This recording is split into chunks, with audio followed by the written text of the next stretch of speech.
দেখেন নুডলসটা দেখতে যতটাই না সুন্দর হয়েছে, খেতে অনেক মজা লাগছে। হ্যালো এভরিওয়ান, আসসালামু আলাইকুম। কেমন আছেন সবাই? আলহামদুলিল্লাহ আমরা ভালো আছি।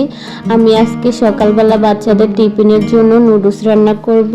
বাচ্চারা বলছে আজকে নুডলস নিবে টিফিনে, তো আমি ভাবছি যে আমরা সকালে নাস্তা করব নুডলস। যেই কথা ওই কাজ, আমি নুডলসের সব উপকরণ নিয়ে নিছি। তো নুডলসটা আমি আমার মতো করে রান্না করতেছি দেখেন।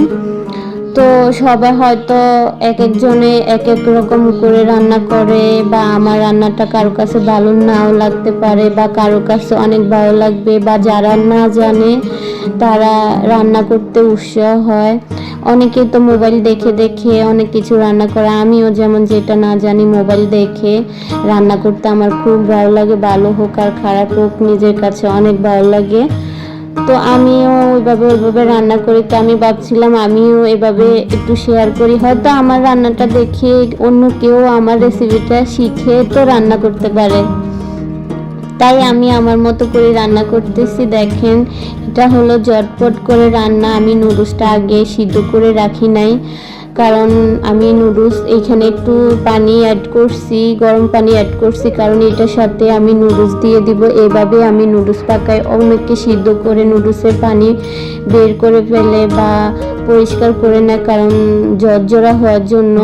তো এভাবে যদি রান্না করে গরম গরম খেলে একদম ঝরঝরা থাকে, অনেক মজা হয়। আমার বাচ্চারা তো অনেক পছন্দ করে, আর আমার শ্বশুর অনেক পছন্দ নুডলসে, মানে নুডলস সবাই আমাদের ঘরে মোটামুটি পছন্দ করে, সবাই নুডলস খায়।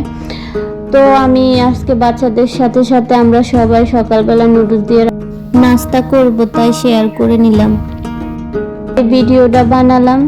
তো আমার ভিডিওটা যদি ভালো লাগে, আমার ভিডিওগুলি আমার পাশে থাকেন, আমাকে সাপোর্ট করেন, সাবস্ক্রাইব করে দিবেন, লাইক কমেন্ট শেয়ার করবেন এবং কি ফলো করবেন।